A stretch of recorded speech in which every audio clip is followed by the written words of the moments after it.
Muito bem, amados, com a graça de Deus, estamos chegando ao nosso 24º encontro, tratando do livro de Apocalipse. Lembrando que no encontro passado nós vimos João descrevendo Jesus quebrando o sexto selo. Então, quando o Senhor Jesus quebra o sexto selo, veio o grande terremoto, o sol se torna negro como saco de crina, a lua como sangue, as estrelas do céu caem sobre a terra como a figueira, quando abalada por vento forte deixa cair os seus figos. Nós vimos também que João descreve para a gente que o céu enrolou-se como um pergaminho quando se enrola, recolheu-se como um pergaminho quando se enrola. Então todos os montes e ilhas foram movidos de seus lugares.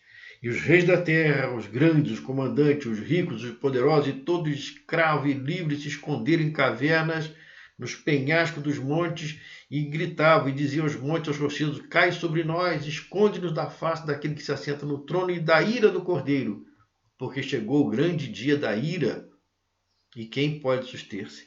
Esse aqui foi a descrição de João quando o Senhor Jesus quebrou o sexto selo. Grande cataclisma como nunca houve na história desse planeta. Mas passado esse dia da ira do Cordeiro, o dia do juízo, o dia do Senhor, vejam só que João viu e ouviu.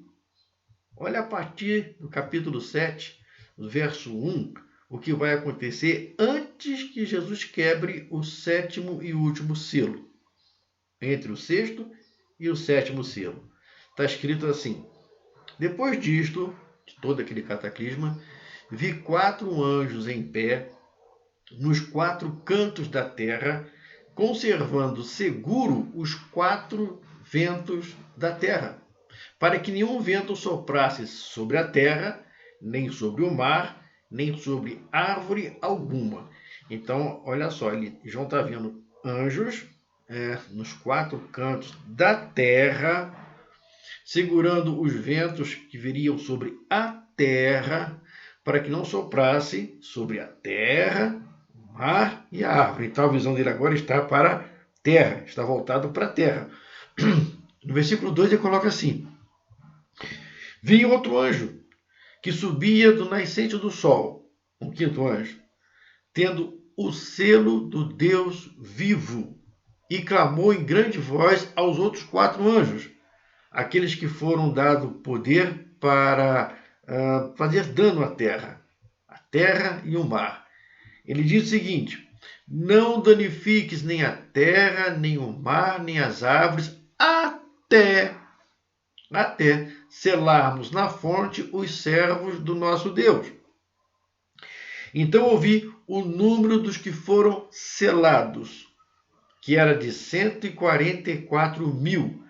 Detalhe: de todas as tribos dos filhos de Israel. Então, os que foram selados aqui foram apenas judeus, os filhos da tribo de Israel.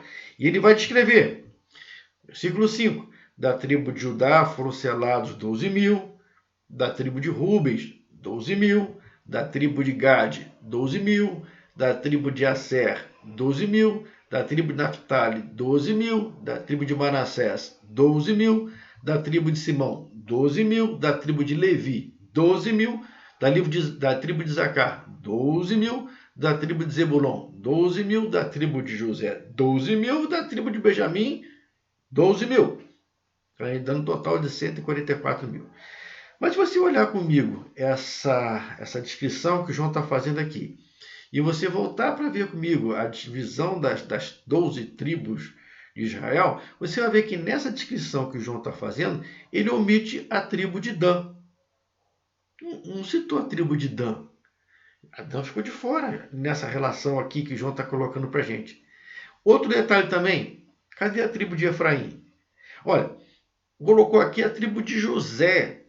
Vai lá na divisão das terras, vê se você encontra a tribo de José. Não tem, porque José deixou para Manassés e Efraim, seus 2 filhos, a divisão que caberia a ele. Então, não existe a tribo de José, especificamente José. Tem a tribo dos seus 2 filhos, Manassés e Efraim. Manassés ele citou aqui, mas não citou Efraim, citou José.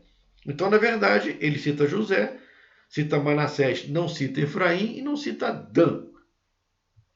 Olha só, mas esse detalhe não é de importância fundamental para a nossa salvação. Não muda nada a nossa salvação. Pode ser de importância sim para os descendentes de Dan e de Efraim, mas não para nós. A não ser que sejamos descendentes de um deles e não o sabemos. Então, esse detalhe aqui não faz importância nenhuma para a nossa salvação. Só que se você for olhar nos teólogos que nós temos por aí, você vai encontrar N informações sobre esses 144 mil. Você vai achar cada um pensador defendendo uma teoria. Mas isso não compete a nós. Isso é de Deus, isso aqui é prerrogativa dele. Ele que decidiu fazer assim, então não compete a nós ficar elucubrando ou tentando achar uma explicação lógica ou viável para isso aqui. Não tem explicação. Tem explicação que João está dando para a gente. São da tribo de Judá, da tribo de Israel e ponto final. É deles lá, não é nosso. Mas depois dessas coisas, olha o versículo 9. João falando, vi e eis grande multidão que ninguém podia enumerar, de todas as nações, tribos, povos, língua, em pé diante do trono e diante do Cordeiro, vestido de vestiduras brancas, com palmas nas mãos, e clamavam em grande voz, dizendo, ao nosso Deus que se assenta no trono e ao Cordeiro pertence a salvação. Agora sim, isso aqui é de extrema importância para nós, gentios, que não somos judeus. Isso aqui é de extrema importância para nós. João está vendo, ele viu aqui, os remidos de todas as tribos, língua, povo, nação, diante do trono. Os remidos estão aqui diante do trono, aqueles que aceitaram a Cristo, que levantaram a mão, que testemunharam de Cristo, que aceitaram a salvação, que estão aqui agora, diante do trono.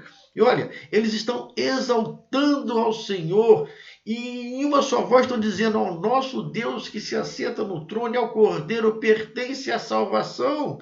Eles estão ali, os nossos irmãos que morreram, nós se morremos também, vamos para esse local aqui, nós estamos aqui, nesse ponto, diante do trono, sem distinção alguma. João não está vendo distinção nenhuma aqui, está vendo a multidão enumerada sem distinção nenhuma. Ele não está vendo aqui a ala dos católicos romanos e a ala dos protestantes. Não está vendo isso. E dentro da ala dos protestantes, ele não está vendo ali a ala dos batistas, ali dos presbiterianos, ali dos metodistas, ali dos assembleanos. Ele não está vendo divisão nenhuma. Ele está vendo uma grande multidão que não se consegue enumerar, vestidos de branco, com palmas na mão, de todas as tribos, língua, povo, nação, de toda a cultura. Estão ali diante do trono, são inumeráveis como a estrela, como as estrelas do céu.